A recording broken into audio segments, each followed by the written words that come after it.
ابو سفیان کو کیسر روم نے، ہرکل نے اپنے دربار میں کھڑا کر کے کہا ابو سفیان ابھی کلمہ نہیں پڑھتے تھے، تمہارا کوئی رشتہ ہے نبی پاک سے جنہوں نے مجھے بھی خط لکھا ہے کہ مسلمان ہو جاؤ؟ کہنے لگے ہاں میں چچا ہوں رشتے میں۔ کہا وہ کیسے ہیں پیغمبر؟ تو ابو سفیان کہتے ہیں چونکہ میں مخالف تھا، میں نے وہ ساری باتیں کی جو ہم ان کے خلاف کرتے تھے۔ اس نے آخری بات پوچھی، اس نے کہا ابو سفیان یہ بتا کہ وہ جنہوں نے اعلان نبوت کیا ہے کیا کبھی انہوں نے جھوٹ بھی بولا ہے؟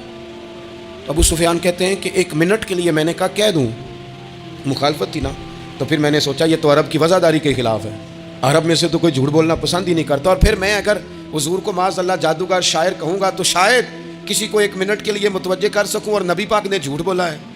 یہ تو مانے گا ہی کوئی نہیں۔ کہتے ہیں بادشاہ نے پھر زور دے کے کہا سردار بتاتے کیوں نہیں، کیا کبھی انہوں نے جھوٹ بھی بولا ہے؟ تو ابو سفیان کہتے ہیں میرے ہاتھ میں چھڑی تھی، میں نے زور سے زمین پہ ماری، میں نے کہا وہ میرے رشتے میں بھتیجے ہیں، میری سخت مخالفت ہے،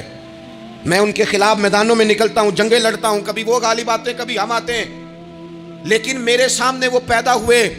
میں نے ماں کی گود میں بھی دیکھا، دادا کے کندھوں پہ بھی دیکھا، چچا کے گھر میں بھی دیکھا، سیدہ خدیجہ الکبریٰ کا دولہا بنے بھی دیکھا، ان کی 4 بیٹیاں ان کی گود میں کھیلتے دیکھی، اعلان نبوت کرتے دیکھا، لوگوں کو مخالفت کرتے دیکھا، میرے سامنے ان کے مقدس بال سفید ہوئے،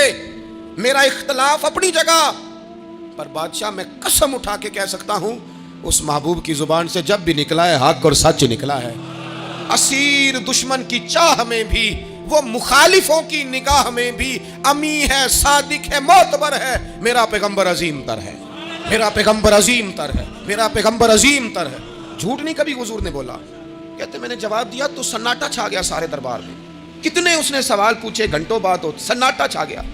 اور پھر بادشاہ نے اپنا پرنا اٹھایا، چادر اٹھائی، کندھے پہ رکھی اور جانے لگا،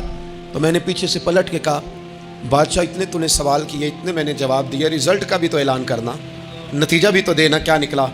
تو کہتے ہیں وہ جا رہا تھا، وہیں کھڑے کھڑے اس نے چہرہ میری طرف پھیرا اور کہنے لگا سردار نتیجہ تو نکل آیا ہے، رزلٹ تو نکل آیا۔ جس بندے نے کبھی بندوں سے جھوٹ نہیں بولا وہ یہ جھوٹ کیوں بولے گا کہ میں اللہ کا رسول بن کے آیا ہوں؟ نتیجہ تو نکل آیا، بات تو کلیئر ہو گئی، اب آگے کیا جانا ہے؟